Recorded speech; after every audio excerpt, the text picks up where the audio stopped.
Quedó corto en mi visión, quedó corto en la exposición.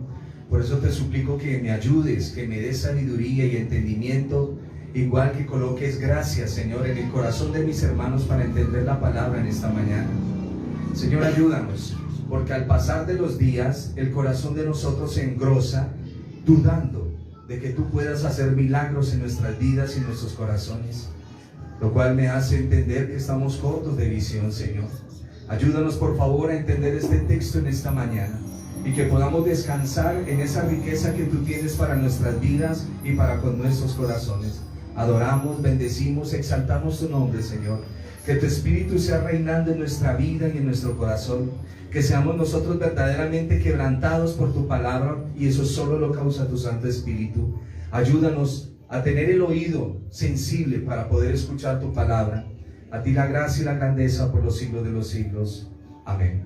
Tomen asiento, mis hermanos.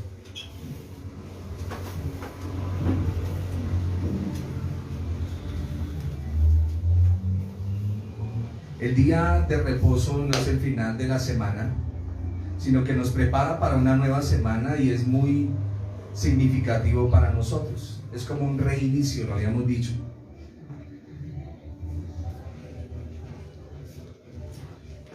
El hombre tradicionalmente se dice que fue creado hacia el final del sexto día. Escuchen esto. El hombre tradicionalmente se dice que fue creado hacia el final del sexto día, para que lo primero que experimentemos sea el día de reposo, el reposo en el Señor, donde tenemos descanso. Hemos venido hablando del día de reposo y los milagros que el Señor hace en día de reposo, y cómo el día de reposo es un día de formación y de transformación para nuestra vida y para nuestro corazón. Y eso lo debemos ir entendiendo, y cada día nuestra fe tiene que ir acrecentándose y saber que tenemos comunión con Dios en este día. ¿Y qué problema cuando nos volvemos religiosos y perdemos de vista la presencia de Dios? Nuestro texto nos va a hablar sobre el día de reposo y la restauración de un hombre. Y va pasando por un camino, va caminando. Al pasar, Jesús vio a un hombre ciego de nacimiento. Jamás se había oído que alguien hubiese sanado a alguien que nació ciego, desde el vientre ya ciego. Eso no se había oído jamás, y nuestro texto no lo va a decir. Pero está la gran inquietud y la gran pregunta: ¿quién pecó? ¿Quién pecó? ¿Sus padres? ¿Él? ¿Para que este hombre hubiese nacido ciego? Y aquí encontramos una falsa creencia.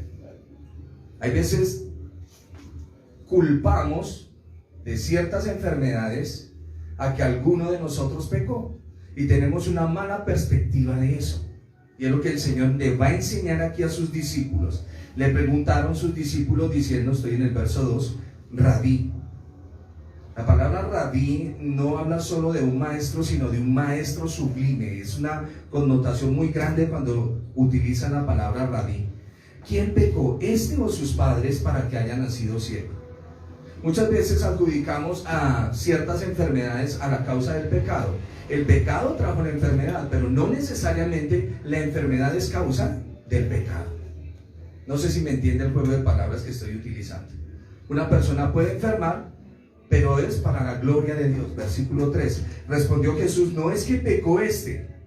Usted va a ver aquí en este capítulo que van a estar con estas palabras. Este, ese.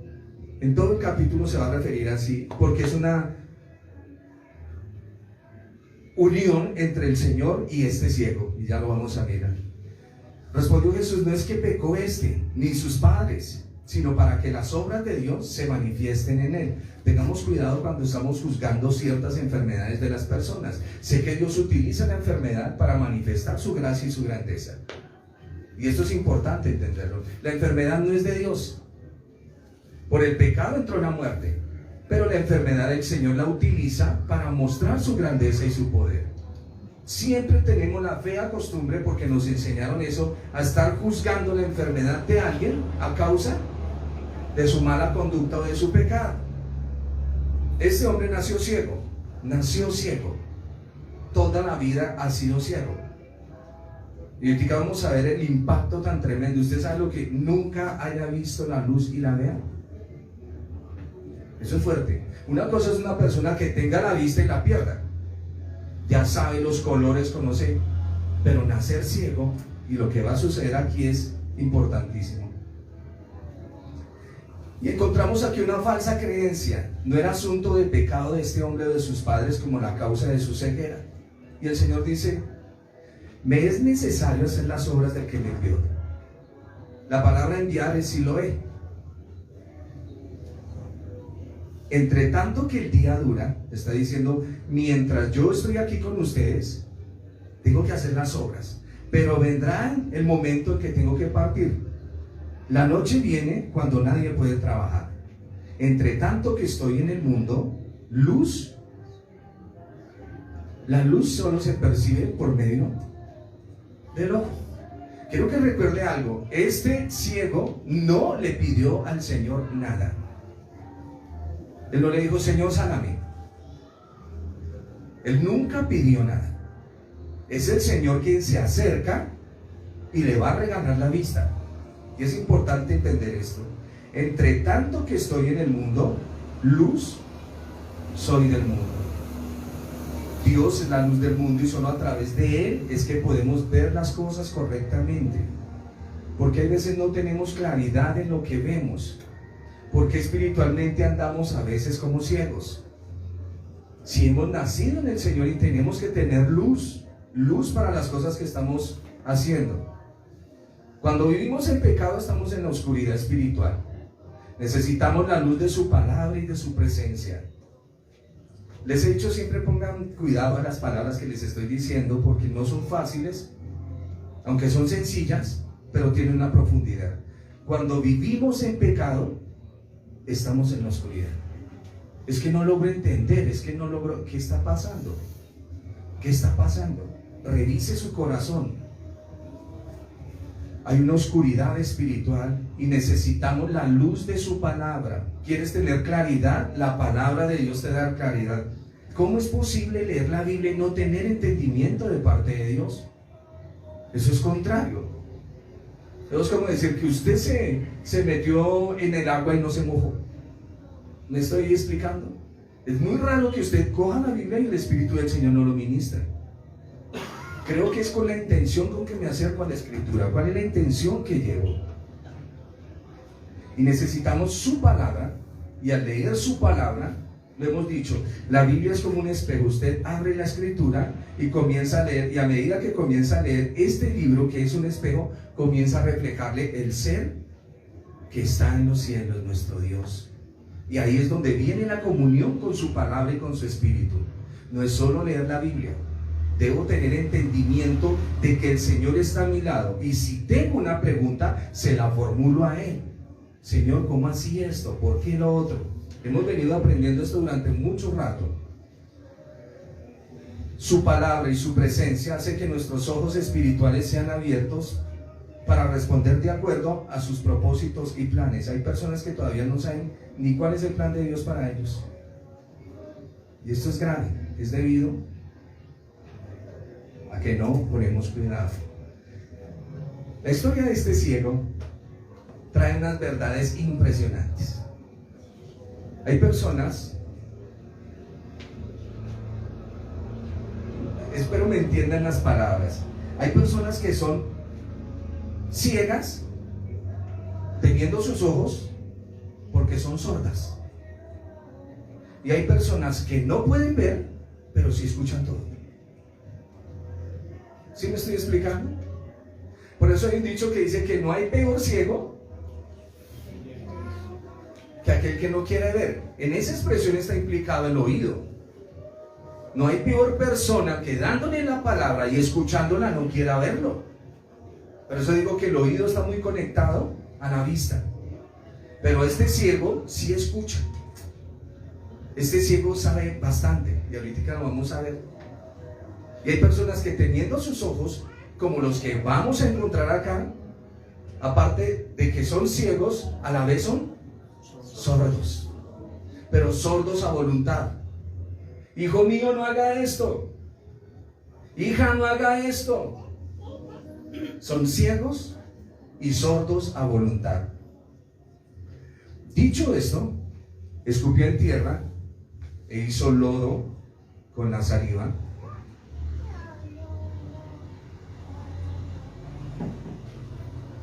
Y untó con el lodo los ojos del ciego. Ustedes saben que el escupir en la Biblia es un símbolo de maldición, ¿no? Deuteronomio capítulo 25, verso 9. Por favor, mire, alguien que lo lea.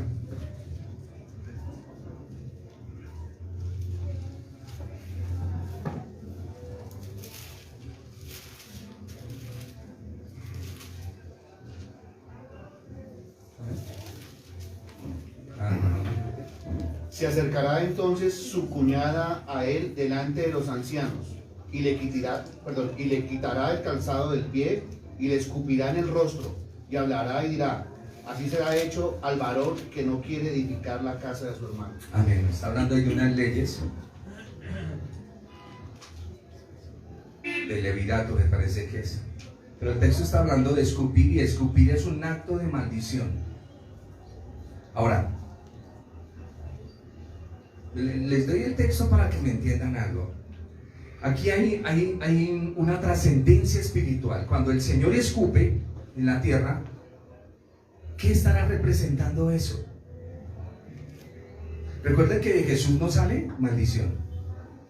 Desde el polvo venimos, de la tierra somos creados.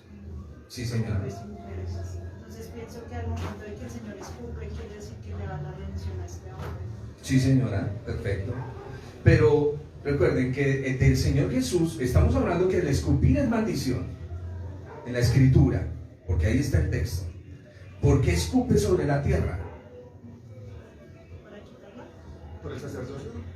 Recordar y recordemos siempre que del Señor Jesús no sale nada malo, nada, todo es perfecto. Ese símbolo que representa el que el Señor escupa, sí, muy bien, en la tierra, de ahí venimos, y el Señor hace lodo, y está mostrando una transformación. Sabemos que toda la humanidad está bajo pecado, amén, y el Señor cuando escupe en la tierra es un símbolo de redención. ¿Por qué es un símbolo de redención? Porque la saliva es igual a la sangre. Por eso le hacen pruebas a usted por la saliva, porque es lo mismo que si le hiciera una prueba de sangre. Y Él está mostrando su sangre derramada por la humanidad, y cómo para uno se va a transformar en bendición y para otro se va a convertir en maldición. No porque el Señor esté maldiciendo, sino que lo que el Señor hace para los que lo toman en fe es bendición, y para los que no, se convierte en maldición. El Señor dijo: bienaventurado el que no haya tropiezo en mí. ¿Me estoy explicando? Las personas que reciben por fe lo que el Señor dice, le es una bendición. Y los que cierran su oído y no lo quieren oír, se les convierte en maldición. Pero el Señor no está maldiciendo a nadie, sencillamente se convierte para esa persona en esto. ¿Por qué estoy diciendo este punto? Porque para este hombre va a ser bendición el que le unten sus ojos con el lodo, que es símbolo de la redención de la sangre que el Señor va a derramar. Pero para otros se les va a convertir en una maldición.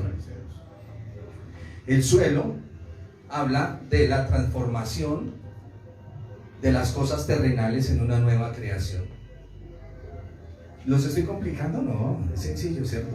Todo lo que el Señor hace, todo milagro que Él hace, lo hace con un propósito. Él va a una plaza y hay multitud de enfermos, Él los sana y reprende espíritus, pero hay casos específicos como los milagros que Él hace en el día de reposo, que hablan de la redención. Todo milagro que el Señor hace en día de reposo tiene un objetivo específico. Por eso en día de reposo solo sana uno. En la semana sana muchos, pero el día de reposo, que es el trabajo del Señor, sana uno solo. Y le dice: ve a lavarte en el estanque, y ahí no lo tradujeron, que traducido es enviado. Ve y lávate. Ve y lávate. Son dos cosas. Ve, obedece y lávate. Tiene que caminar. Hemos dicho que el caminar en la escritura tiene que ver en dirección a la obediencia a Dios. Eso lo vimos en clases anteriores. Ve y lávate. Vas a caminar en dirección a la obediencia y purifícate. ¿Qué era lo que tenía que hacer este hombre? Como lo que le tocó a Naamán: ir al estanque de Siloé y zambullirse en el agua. Lo cual indica que este hombre tiene que morir para poder recibir la visión y tener vida. Es muy importante. No sé si me está explicando. Cuando nosotros nos bautizamos, sí, señora, él se tiene que bautizar. Cuando nos bautizamos, por eso es que nos sumergen en el agua, lo cual está representando que usted muere, y cuando sale del agua entra una nueva vida. Pero eso es un símbolo, porque eso ya sucedió en nuestras vidas. Cuando conocemos al Señor Jesús, eso fue lo que sucedió. Luego nos llevan a ese ejercicio, que nos meten en el agua y nos sacan, recordándonos lo que ya sucedió en el Señor. Amén. Esto es importantísimo. Y la clave es que está hablando de la muerte al pecado.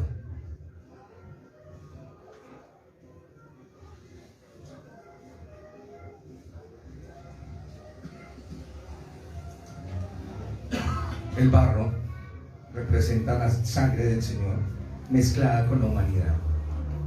Por eso la saliva, vuelvo y les digo, la saliva tiene que ver mucho con la sangre, muchísimo. Y está hablando de la humanidad en ese estado de tinieblas en el cual no hay esperanza.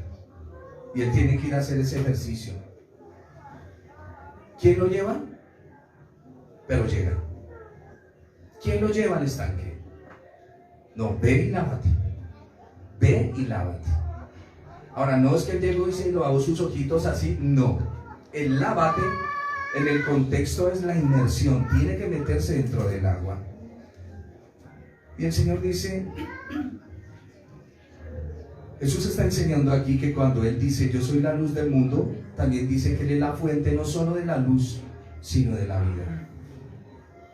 Si el Señor dice que Él es la luz, Él es el que nos da claridad a nuestros ojos. Claridad y discernimiento en la oración, claridad en nuestro diario vivir, claridad para no desesperarme, claridad para tener paciencia en Él. Que todos los tiempos pertenecen a Dios, no a nosotros. Todo eso debemos entenderlo. El estanque de Siloé, como dijimos, significa enviado. Y es la misma palabra para apóstol. Un apóstol es un enviado, un mensajero. Y a él lo envían al estanque de Siloé. Va a sufrir una transformación este hombre. Sigamos, versículo 8. Entonces los vecinos y los que antes le habían visto que era ciego decían, ¿no es este el que se sentaba y mendigaba? Ya no lo reconocen. ¿Por qué? Porque está viendo. Y es que saben que es ciego de nacimiento. ¿Cómo lo saben? Se lo preguntaron a sus padres y ellos dijeron. Unos decían, Él es. Y otros, a Él se parece. Y Él decía, yo soy. Y le dijeron, ¿cómo te fueron abiertos los ojos? Respondió él y dijo, aquel hombre que se llama Salvador, aquel hombre que lleva el título de Salvador, hizo lodo, me untó los ojos y me dijo, ve al Siloé y lávate. Y fui y me lavé y recibí la vista. Entonces le dijeron, ¿dónde está él? En el original es, ¿dónde está ese? Y él dijo, no lo sé. Llevaron ante los fariseos al que había sido ciego. Y aquí viene, y era día de reposo, cuando Jesús había hecho el lodo y le había abierto los ojos. Y esto es importantísimo. Cuando le preguntan al hombre dónde está Jesús o quién es, él dice, yo no sé. Y vamos a ver en nuestro capítulo cómo este hombre va a llegar a una revelación de quién es la persona de Jesús y que Él es el Mesías. Ahí le van a preguntar, ¿usted quién cree que es Él? Y él contesta, pues un profeta. porque nadie puede hacer esto. Y este ciego, que no es sordo, les va a dar una clase espectacular ahorita. Volvieron a preguntarle también los fariseos cómo había recibido la vista, y les dijo: me puso lodo sobre los ojos y me lavé y veo. Sí, ya le están preguntando y él contesta. Vuelven y le preguntan y él vuelve y contesta. Entonces algunos de los fariseos decían: ese hombre no procede de Dios, hablando del Señor Jesús, porque no guarda el día de reposo. Y aquí viene el problema: cuando tenemos las benditas tradiciones y quebrantamos el amor de Dios. Y esto es un lío. Esto es un lío porque yo en un cierto momento que estuve caminando con ciertas personas de cierta corriente doctrinal, comenzaron a hacerme dudar de los milagros de Dios. Típico de los fariseos. Los fariseos atribuyen todo milagro del Señor Jesús a los demonios. Si alguien habla en lenguas, eso es un enredo, eso no es de Dios, eso es del diablo. Dios ya no sana. Eso era para la época de los apóstoles. Y cuando yo entro en la escritura y veo en la iglesia que comenzamos a orar los unos por los otros y vemos respuesta en el Señor, pues veo que Dios sigue obrando. ¿Y por qué tengo que meter esa incredulidad en mi corazón a causa de la doctrina de los fariseos? La doctrina de los fariseos de nuestros siglos, se los dije que día, si no quiero volver a repetir eso, que nos llevan a no creer en los milagros, a no creer en un Señor que cambia, en un Señor que transforma, en un Señor que sana. ¿El testimonio son ustedes? ¿Quiénes eran ustedes? ¿Y quiénes son ahora? Si recogemos cada uno de los testimonios de lo que hemos hecho mal en la vida, nos avergonzaríamos de todo lo malo. Pero el Señor ha tenido misericordia, nos ha llamado y nos ha cambiado. Y nos ha transformado y nos sigue transformando día a día. Y aquí comienzan a juzgar. Ese hombre no procede de Dios porque no guarda el día de reposo. ¿El día de reposo para qué fue creado?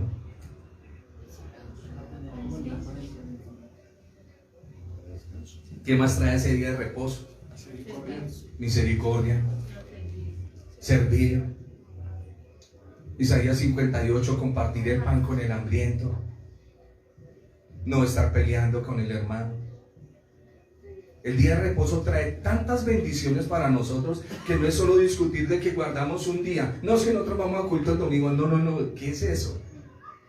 Nosotros tenemos nuestra reunión con el Señor y con nuestros hermanos el día que se designó como día de reposo. El primer día de la semana se reunía la iglesia. Para los judíos, el primer día de la semana, domingo. El Shabbat es el día de reposo, el séptimo. Y el primero, el domingo, que viene a ser el octavo, o el primero. ¿Cómo puede?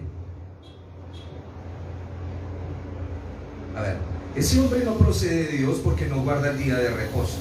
Otros decían: ¿cómo puede un hombre pecador hacer estas señales?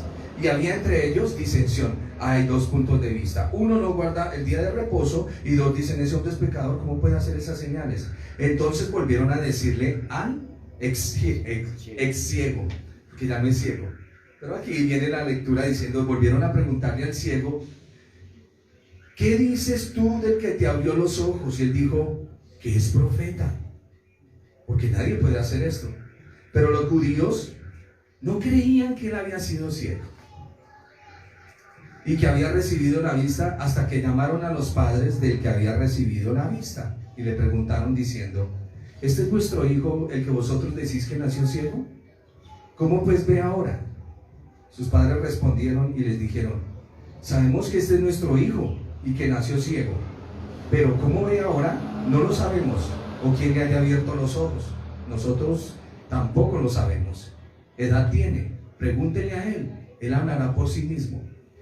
Aquí los padres asustados de que los expulsen de la congregación. No se regocijan en el milagro del Señor. Sencillamente quieren un lugar dentro de la comunidad judía. Sus padres fueron llamados a testificar. Estaban asustados que los expulsaran. Y ellos no alabaron a Dios. No se conmovieron por el milagro. Fallaron en reconocer. Y muchas veces nosotros, por ganar un puesto con ciertas personas, porque camine con esta persona, tiendo a desacreditar las cosas de Dios. Y si hacemos eso,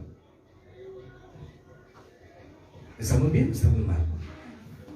Siempre buscamos. Nuestra vida es un milagro. El que estemos aquí sentados es un milagro. Algunos han pasado casi en el borde de la muerte. Ahí estuvimos algunos. Cuando vino el COVID, a mí me pasó. Yo pensé que yo no salía de eso. Y hasta la fe me falló. Mi fe. O sea, lo que yo tengo como creencia. Porque la verdadera fe no me falló. La verdadera fe es el Señor. Y el Señor lo lleva a uno hasta quebrantarlo, hasta decirle, mire, no está en sus fuerzas, está en mí. Está en lo que yo hago por usted, no en lo que usted hace por mí. Lo que usted hace es para satisfacción de su corazón, para que usted esté gozoso. Pero tu salvación depende de mí, dice el Señor. Y siempre he sido recogido así. Alguien se sentará y dirá, no, pastor, pero, o hermano James, no le puede faltar la fe. Por favor, mire los hombres de la Biblia. Mire los hombres de la Biblia. Hay veces hasta dudamos del Señor. Pero fiel es el que nos llamó. Aquel que la buena obra empezó, la perfeccionará hasta el día de nuestro Señor Jesucristo. Esto dijeron sus padres porque tenían miedo de los judíos, por cuanto los judíos ya habían acordado que si alguno confesase que Jesús era el Mesías, fuera expulsado de la sinagoga. Por eso dijeron sus padres, ¿qué edad tiene? Preguntarle a él. Entonces volvieron a llamar al hombre que había sido ciego. Número 2, lo vuelven a llamar. Ya hubo uno, viene el número 2. Recuerden que cuando hablamos de números en la Biblia es importante mirarlo. Aquí es el segundo llamado, es el número 2, que representa la dicotomía, dos opiniones que están en conflicto. Entonces volvieron a llamar al hombre que había sido ciego y le dijeron, da gloria a Dios. Nosotros sabemos que ese hombre es pecador. Imagínense. Da gloria a Dios.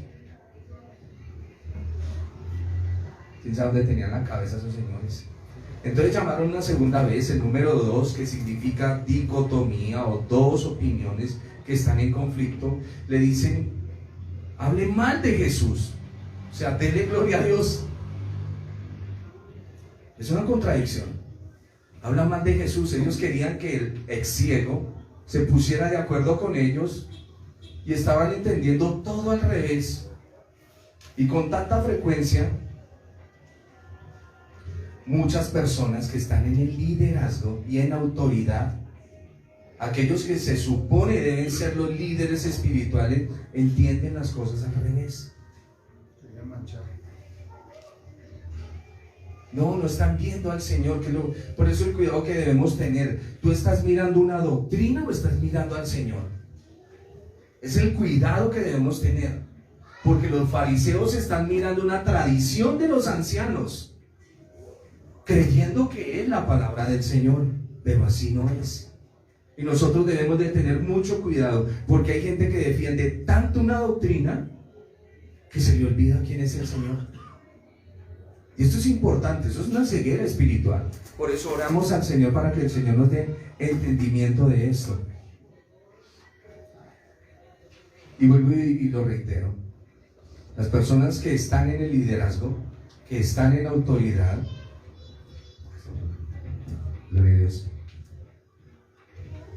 y de ahí de que tenemos que tener muchísimo cuidado. Las personas que están en el liderazgo y todos los que se están preparando, que van a tener autoridad, aquellos que se supone que deben ser líderes espirituales, entienden las cosas al revés. Y necesitamos ver la verdad. ¿Y cómo veo la verdad? A través de las Escrituras, escuchando al Señor. Cuando decimos que escuchamos al Señor es porque leemos la Biblia. Les dije que el oído va muy conectado al ojo. Escuchamos al Señor cuando leemos la Escritura, cuando ponemos cuidado. Es importantísimo esto. Entonces volvieron a llamar al hombre que había sido ciego y le dijeron: da gloria a Dios, nosotros sabemos que ese hombre es pecador. Y aquí viene la gran teología de este hombre. Aunque ciego, conoce. Usted sabe que el ciego desarrolla mucho el sentido de la percepción, del oído, y todo lo escucha. Y mire la doctrina que les va a dar. Entonces él respondió y dijo: si es pecado, no lo sé. Una cosa sé, que habiendo yo sido ciego, ahora veo. Los fariseos están ofendidos porque el Señor Jesús sana en sábado. En vez de decir gloria a Dios. Eso es como cuando un hermano es bendecido y el otro se pone bravo.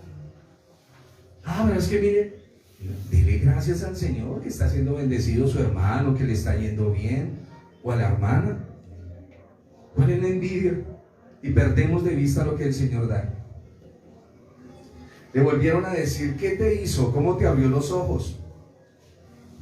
Él les respondió: ya se los he dicho y no quieren oír. ¿Por qué quieren otra vez oír lo mismo? Y aquí viene y les dice: ¿ustedes se quieren volver discípulos de Él? Porque la pregunta era: ¿quieren ser sus discípulos? Y vean estas maravillas lo que contestan. Y le injuriaron y dijeron: tú eres su discípulo, pero nosotros discípulos de Moisés somos. Casi siempre cuando hay una contienda por ciertas opiniones, se termina desacreditando la persona, en lugar de mirar si la persona tiene la razón o no tiene la razón. Y aquí estos líderes religiosos que tienen que ser representantes de Dios, como no llevan su doctrina, ¿sí se ha dado cuenta que cuando alguien no lleva la doctrina de ellos, se ofenden? No, usted no es de nosotros. Usted no cree en esto. Usted no es arminiano, no camine con nosotros. O usted no es calvinista, no camine con nosotros. O usted no es anglicano o luterano. Como si el nombre del Señor tuviera rótulos. Somos una iglesia. Y tenemos variedad en el pensamiento, sí, pero por eso no vamos a pelear. El Señor viene con sus discípulos y los discípulos le dicen: es que venimos oyendo toda la vida que cuando una persona nace ciega es porque los padres o esa familia es de mala reputación, o los padres pecaron, algo sucedió ahí porque si nació así. Y era la tendencia, la creencia. Y aquí desprestigia al que siempre ha sufrido desprestigio. Usted sabe que cuando usted sufre desprestigio, no le interesa 5 que lo desprestigio. Ha sido un hombre ciego, ignorado por todos, no pertenece a la comunidad judía porque ciego no puede entrar. Y ahora sí quieren saber por qué vino el milagro. ¿De dónde viene? El desprecio total, lo avergonzaron delante de todos.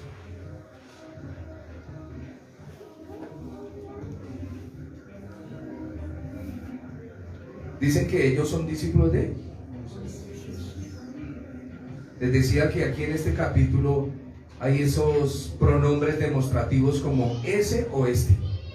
Ese, este. No hablan de una manera más cordial. Discípulos de Moisés. Y aquí está el problema. Desconocían lo que la palabra enseña. Eso hay que tener mucho cuidado, porque aquí esta enseñanza, lo que el Señor nos está diciendo es: en día de reposo fue creado para el hombre, en beneficio del hombre, de que tenga comunión con Dios y comparta con los hermanos. En el día de reposo van a ser bendecidos. En el día de reposo van a descansar. En el día de reposo les voy a dar nuevas fuerzas. El día de reposo no es para estar peleando con los demás. Y que no hay un milagro que no venga de parte de Dios. Perfecto. Toda profeta.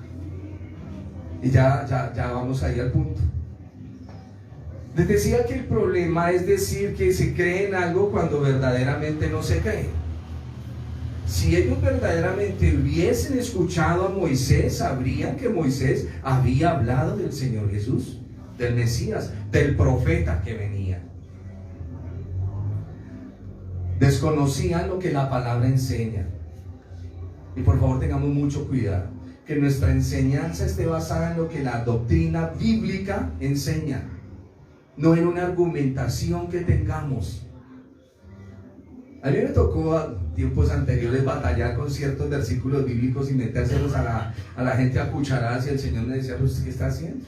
Porque a mí también me dieron las cucharadas, me forzaron a tomarme de jarabe, pero el jarabe nunca fue bueno. Luego, cuando entré a mirar la escritura, yo enseñaba una cantidad de doctrinas porque antes me era fácil coger un librito, leerlo y decir lo que el librito dice. Cuando el Señor me dijo: no, de ahora en adelante vamos a hablar la palabra y lo que la palabra enseña, fue uno de esos autores, y lo voy a nombrar, leyendo un libro del pastor Anthony Hockeman, Creados a imagen de Dios, fue donde el Señor me abrió los ojos. Es un hombre, entre comillas no, es un hombre reformado, pero Anthony Hockeman comienza a hablar una cantidad de cosas que yo dije: venga, yo creo que estoy enseñando. Y el hombre lo manda a uno a la Biblia, y él comienza, entre comillas, acá dicen que todo es gris, pero él dice: no, el gris es un complemento entre un blanco y un negro, y hay que mirar bien esto. Y ese libro para mí fue una bendición. Y luego tuve que comenzar a reconvenir mi propia vida, mirar qué estaba enseñando, y ya dije: Señor, de ahora en adelante solo la escritura, solo la Biblia. Yo enseñaba una cantidad de cosas que no eran de Dios, y tuve que arrepentirme delante del Señor de eso. Pero eso hoy en día tengo muchísimo cuidado. Gracias a ustedes no les tocó eso. Eso fue para la iglesia donde estaba antes, y todos eran felices porque todos traíamos el mismo pensamiento. Pero las cosas no son así. Hablaban sobre la ley de Moisés y ellos realmente seguían las tradiciones de los ancianos. Hemos dicho que cuando ellos entraron al cautiverio en Babilonia, crearon un Talmud, una serie de instrucciones que se conoce como el Talmud babilónico. Y entonces ellos dijeron: si das 3 pasos en día de reposo, pecas. Si usted llega a mezclar agua con tierra y hace barro, está trabajando. Y por eso es que dicen: Jesús pecó porque trabajó en día de reposo. Ellos no pueden ver el milagro. Ellos tienen un odio acérrimo a los que no lleven su doctrina. Y esto es lo que el Señor nos está enseñando hoy, que no podemos perder de vista las enseñanzas del Señor por meterme en un sistema quebrantando el amor de Dios para con los demás. Cuando les doy los ejemplos de ciertas corrientes doctrinales, mi intención no es pelear contra ellas. Mi intención es decirle que por favor tengamos cuidado de no estarnos casando con esas situaciones. Debemos es amar la escritura y al Señor, leer la Biblia y no dejar de mirar al Señor. Sus 2 mandamientos los planteo así desde la ley de Moisés: amarás al Señor y amarás al prójimo. Cuando yo entienda eso, puedo ahí sí entender lo que Pablo dice en 1 Corintios capítulo 13, que todo está basado en el amor, la preeminencia del amor. Y aquí viene un punto interesantísimo. En esa época se creía que si una persona era muy estudiosa de la escritura, era muy sabia, tenía conocimiento de la escritura, era una persona muy espiritual, y esta persona tendría que estar en una posición tan alta que puede hacer milagros. Y esa es la doctrina del ciego. Esa es la doctrina del ciego. Dice: este hombre no puede hacer milagros si no camina con Dios. Solo una persona que conoce a Dios y conoce la escritura puede hacer el milagro. Eso es lo que él tiene en la cabeza. Les decía que en esa época se creía que si una persona era muy sabia en la escritura, con mayor conocimiento espiritual, estaría en la posición de hacer obras poderosas.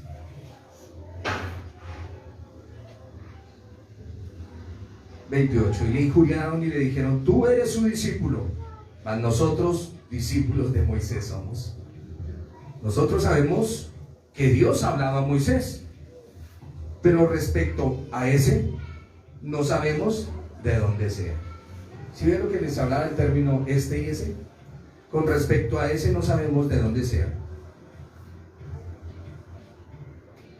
Y aquí viene la gran enseñanza de este hombre. Respondió el hombre y les dijo: pues esto es lo maravilloso, que ustedes no sepan de dónde es, y me abrió los ojos. ¿No se supone que ustedes son la escuela de los hombres perfectos? Se supone que ustedes son los que más saben, y no saben de dónde es este hombre. Y con esto los viene avergonzando. Dice el ciego: lo tremendo es que alguien pueda hacer un milagro como este y que ustedes no lo conozcan. Se supone que lo espiritual sale de ustedes, y que él no haya sido formado en sus doctrinas y en sus enseñanzas, y que ustedes no sepan su identidad y su origen. Aquí tenemos un problema, porque ¿de dónde salió? Y esto es una confrontación. Me gusta muchísimo lo que hace este hombre. ¿Sí me estoy comunicando? Y dice en su exposición: y sabemos que Dios no oye a los pecadores, pero si alguno es temeroso de Dios, está diciendo el ciego, y hace su voluntad, a ese oye. Qué tremenda disertación la que les dio. Desde el principio no se ha oído decir que alguno abriese los ojos a uno que nació ciego. Si este no viniera de Dios, nada podría ser. Ciego, pero no sordo, y entendido unas cosas. Y aquí viene y le dice, respondieron y le dijeron: siguen en su doctrina. A mí es que me da risa esto. Tú naciste del todo en pecado y nos enseñas a nosotros. Y lo expulsaron. Siguieron con su creencia, pero si ya no está ciego, ¿por qué no se dan cuenta que algo extraordinario sucedió? Pero ellos siguen con su doctrina de que él está en pecado. Y este hombre les hablaba de verdades espirituales. Los comentarios que hacían los fariseos en contra del Señor aseguraban que poseía un gran conocimiento. Y esto es lo importante de ver en el Señor. Por eso, este hombre ciego es enviado. ¿A dónde? Al sitio donde se tiene que zambullir. El estanque de enviado, Siloé. Y cuando sale, sigue siendo enviado. Cuando Dios llama, el llamamiento es irrevocable. Irrevocables son los dones y el llamamiento. Desde que le untan el lodo en los ojos, ya comienza a ser un apóstol del Señor, por la misma palabra enviada. Y él es enviado allá y luego sale derechito a darles el mensaje a los fariseos en el templo, hasta que ellos entran en rabia y lo expulsan de la congregación. Quieren hacerlo sentir mal, pero él ya se ha sentido mal muchos años y eso no le interesa. Y ahorita viene lo más tremendo de nuestro texto. Por eso les dice que vuelve a salir la creencia de la cual los discípulos preguntaron al inicio: si alguien nació ciego, es por el pecado, está maldito. Respondieron y le dijeron: tú naciste del todo en pecado. Sí, pero ya veo, ahora ¿de qué me acusan? ¿Y nos enseñas a nosotros? Cuando la soberbia y la jactancia está en nuestro corazón. Este hombre era ciego, pero no sordo, y adquirió la verdad espiritual a través de escuchar. Esto es muy importante. Hay gente que se sienta y uno no la ve, pero pon mucho cuidado. Alguien decía que son como el búho, ¿no? Algunos solo miran y miran y miran, pero están poniendo muchísimo cuidado. Y es importante entender esto. Este hombre ciego está dando testimonio perfecto de lo que Jesús ha hecho, y no solo lo que Jesús ha hecho, sino de quién es Él. Les decía que algo único está sucediendo acá. Y cuando la persona pierde la contienda, tiende a humillar a los demás. Cuidado con esto, ¿no? Como cuando estamos en una discusión y gritamos. Cuando gritamos, ya estamos perdidos. Por eso el grito tiende a ahogar a la otra persona, para enseñorearse. El grito no es bueno. Eso lo hacen por ahí los que enseñan karate. Y se dice que el grito es para intimidar al enemigo. Pero en una discusión no podemos alzar la voz ni gritar, porque eso es una falta de carácter. Ya usted se siente perdido. Recuérdenlo siempre, cuando usted alce la voz, se sintió perdido. No grite. Y el punto es que fue su ceguera lo que lo preparó para ser valiente y hablar frente a estos líderes que tienen todo el poder y toda la autoridad. Usted sabe lo que lo que pasaba cuando lo expulsaban de la comunidad judía. A usted no le volvían a comprar si usted tenía algún almacén. A usted no lo volvían a saludar. A usted lo miraban con desprecio. Y a este hombre lo acaban de expulsar. Ya no queremos nada con usted.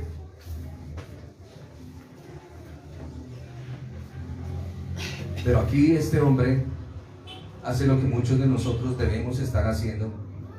Este hombre podía pararse firme y defender al Señor Jesús diciendo: prefiero ser su discípulo, quiero ser discípulo de Jesús, que ser uno de los discípulos de ustedes. Y por eso fue que lo echaron. Yo prefiero seguir a Jesús. Yo no quiero ser discípulo de ustedes. Esto es duro. Esto es duro cuando nosotros lo entendemos. Y recuerden que él no pidió ese milagro. Solo estaba allí sentado. Él no sabía que había una cita en esa hora y en ese momento preciso cuando va a aparecer Jesús el Salvador y le va a devolver la vista. Y esto para enseñarles a los que están allá adentro, que dicen que ven tanto, pero no ven nada. Dicen que conocen a Moisés y sus doctrinas, pero no ven nada. Están completamente ciegos. Respondiendo verso 34, le dijeron: tú naciste del todo en pecado y nos enseñas a nosotros. Y le expulsaron. Oh, esto es más hermoso. Oyó Jesús que le habían expulsado y hallándole le dijo: ¿crees tú en el Hijo de Dios? Yo no sé quién sea. Respondió él y dijo: ¿quién es, Señor, para que crea en él? Se está identificando el Señor como el Mesías, como aquel que había de venir. Le dijo Jesús: pues le has visto, y el que habla contigo, él es. Y él dijo: creo, Señor, y le adoró. Esto no hace más sino conmoverle uno el corazón. Dijo Jesús: para juicio he venido. Para juicio he venido yo a este mundo, para que los que no ven, vean, y los que ven, sean cegados. Entonces algunos de los fariseos que estaban con él, al oír esto, le dijeron: ¿acaso somos también ciegos? Jesús les respondió: si fuerais ciegos, no tendríais pecado. Les tumbó la doctrina que llevan, la misma doctrina que preguntaron los discípulos. Si fuerais ciegos, no tendríais pecado. ¿Sí están entendiendo el punto? Ellos siempre a cualquier ciego lo culpaban de pecado. Pero el Señor dijo: no, así no van a enseñar. Si fuerais ciegos, no tendríais pecado. Mas ahora, porque decís: vemos, vuestro pecado permanece. Esto es tremendo, es hermoso. Cuando los hombres nos desechan, hay alguien que nos recibe, hay alguien que nos da el perdón. Por eso dice: cuando Jesús oyó que le habían expulsado, fue lo usó. Y se le identifica. Ya tiene los ojos abiertos. ¿Puedes creer? Sí, Señor, yo creo en ti. Y dice el texto: y le adoró. La palabra adorar es servirle. Este es otro hermanito que vamos a ver cuando estemos en el reino. Hay mucha gente que estamos estudiando, la cual nos las vamos a encontrar. No solo hablamos de Pablo, de Pedro, porque son importantes, sino hablamos de estos hombres y mujeres que, siendo sanados en día de reposo, el Señor nos muestra el por qué y para qué de ese milagro en día de reposo. Y cómo los hombres que dicen creer, entre comillas, la palabra del Señor, no honran a Dios cuando ven la gloria de Dios en la vida de alguien. Nos ofendemos, nos molestamos porque a este sí le va bien. Segunda pregunta, hermano, disculpe. Ahí no era también un cumplimiento cuando el Señor dijo por ahí en Deuteronomio que iba a levantar un nuevo profeta después de Moisés, y estos hombres no lo identifican. Sí, amén. Amén, mi hermano. Cuando uno dice conocer la Escritura, por eso el esfuerzo que nosotros hacemos de escudriñar la Biblia, cuando leemos el Nuevo Testamento ya entendemos por qué está escrito en el Antiguo, qué fue lo dicho. Porque podemos tener al Señor Jesús enfrente y no verlo. Que la religiosidad no nos lleve a desconectarnos de Dios, sino oremosle al Señor que por favor, en medio de nuestra ceguera, nos abra los ojos para verlo, para contemplarlo, poder ver al Señor en el corazón de cada uno de los hermanos, la sensibilidad, cuando se nos pide que oremos por algo, siempre sensibilidad hacia el hermano.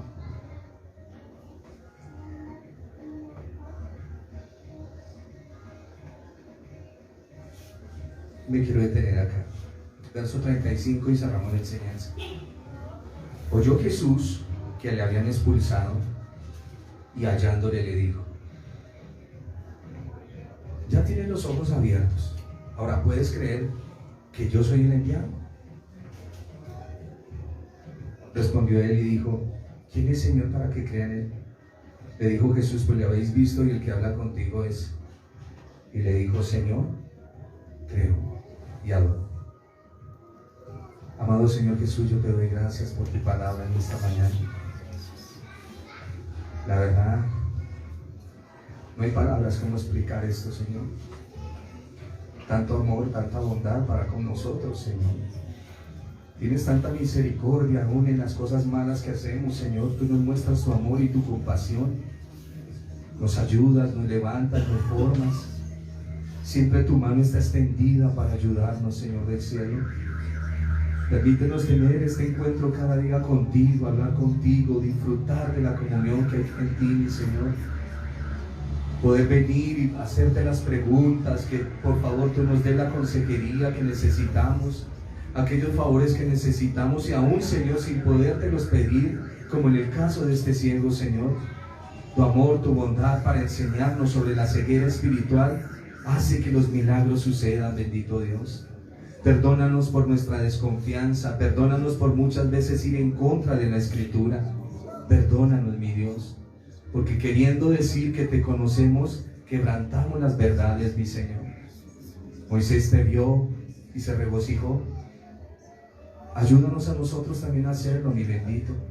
Ayúdanos, Señor, que cada hermano aquí en la congregación, cada hombre, cada mujer, en sus peticiones, en lo que tienen en su diario vivir, Señor, ellos tengan toda la confianza de que tú los escuchas, de que tú les oyes todo lo que ellos necesitan, aún en los momentos de oración y de adoración, que nunca nos dejarás ni nos abandonarás, porque se escucha que nos expulsaron de la sinagoga, y tú vienes, nos buscas, nos hallas y nos das la vida, nos das la salida, nos das la fuerza, nos das el poder, mi bendito Señor.